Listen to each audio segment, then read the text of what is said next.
A tuft of flowers Robert Frost की एक कविता है। और कविता में पोएट जो हैं वो इस सवाल से जूझ रहे हैं कि लोग अकेले में मेहनत करते हैं जो वर्कर्स हैं, या फिर अगर अकेले भी काम कर रहे हैं, मेहनत कर रहे हैं, पसीना बहा रहे हैं, तो क्या उनके बीच में कोई बॉन्ड होता है क्या? तो यही क्वेश्चन, यही प्रश्न उनके दिमाग में घूम रहा है।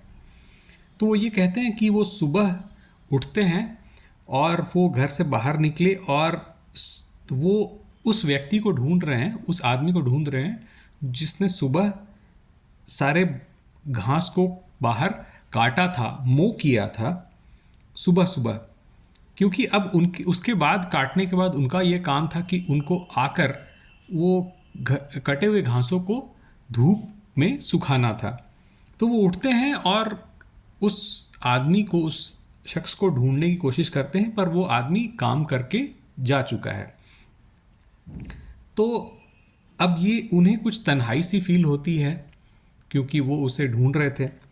तो वो खैर ये कहते हैं कि हर एक आदमी जो काम कर रहा है वो तन्हा ही काम करता है, वो अकेला ही काम करता है। चाहे लोग साथ में काम कर रहे हों या अकेले काम कर रहे हों, सब खामोश होकर अपना अलग अलग काम करते हैं, तन्हा काम करते हैं, अलोन। खैर, अब इसी बीच उनकी नज़र एक मधुमक्खी पे पड़ती है, या एक तितली के ऊपर उनकी नज़र पड़ती है। और वो तितली घूमती हुई, कुछ ढूंढती हुई उनके पास आती है।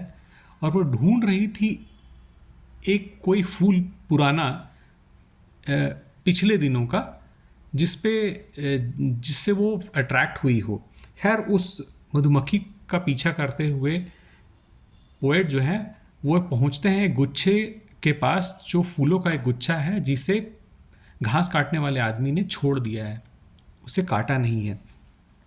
तो किस लिए इन फूलों को उसने छोड़ा होगा? क्योंकि उसे नेचर से प्यार था। अब चूंकि वो आदमी जा चुका है, लेकिन पोएट अभी भी उस जगह खड़े हैं, तो उन्हें अब कुछ बॉन्ड नज़र आ रहा है उस आदमी में जिसने घास को काटा लेकिन इन फूलों को छोड़ दिया, उस व्यक्ति में और अपने में, क्योंकि उन्हें भी फूलों से प्यार है और उस व्यक्ति को भी फूलों से प्यार था।